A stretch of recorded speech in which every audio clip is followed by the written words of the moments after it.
сиздердин карооңуздарга ушул Кыргыз Республикасынын айрым мыйзам актыларына, Кыргыз Республикасынын кылмыш жаза кодексине, Кыргыз Республикасынын кылмыш жаза процессуалдык кодексине өзгөртүүлөрдү киргизип жатабыз. Бул эмне деген өзгөртүү? Билесиздер, биз мурдагы жылы бир жакшы мыйзам кабыл алып бергенбиз. Ушул жаш балдарга болгон зордук, зомбулукту күчөтүү. Биз ошол жерде мурда эгер 5-10 жылга жана башка дагы бир азыраак ушундай бир нормалар каралып калган экен, биз аны 15 же өмүр боюнан ажыратылсын. Өмүр бою ажыратуу процессин киргизгенбиз да. Ал эле эмес амнистияга чыга албайт. Ал эле эмес жанагы справканы алып келип алып психбольной деп чыгып кете албайт.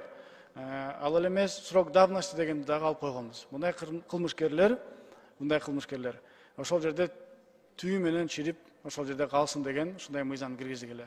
Бирок тилекке каршы үчүлүштөр болуп калып, мыйзамда сот системасында бир топ ушундай көйгөйлүү маселелерди ушул жакта биздин депутатыбыз Самый Кожо көтөргөн жана Нарындагы окуя, Жанар Акаевдагы көтөргөн бир окуялардын алкагында биз карап көрсөк, ошол мыйзамда тилекке каршы пробацияга чыгуу калып калыптыр. Мындайча айтканда, бул кылмышкерлер пробацияга бүгүнкү күнү чыкканга толук түрдө мүмкүнчүлүгү болуп калыптыр. Ал эле эмес 60 жашка чыгып калса, эгерде 60 жашка чыгып 61ге чыгабы, бир ошондой бир катуу зордук, зомбулукту кылса, биз 60ка чыгып калды дейбиз дагы, биз аны өмүр бою эркинен ажырата албайт экенбиз. Ушундай нормаларды жокко чыгаруу үчүн биз айтып атабыз, андай жарандар 60ка чыгабы, 70ке чыгабы, 80ге чыгабы, айтор мындай кылмышкерлер жер үстүндө баспаш керек, өмүр бою ошол жакта отуруп, чирип, ошол жакта камакта болуш керек деп сиздерге кирип жатабыз.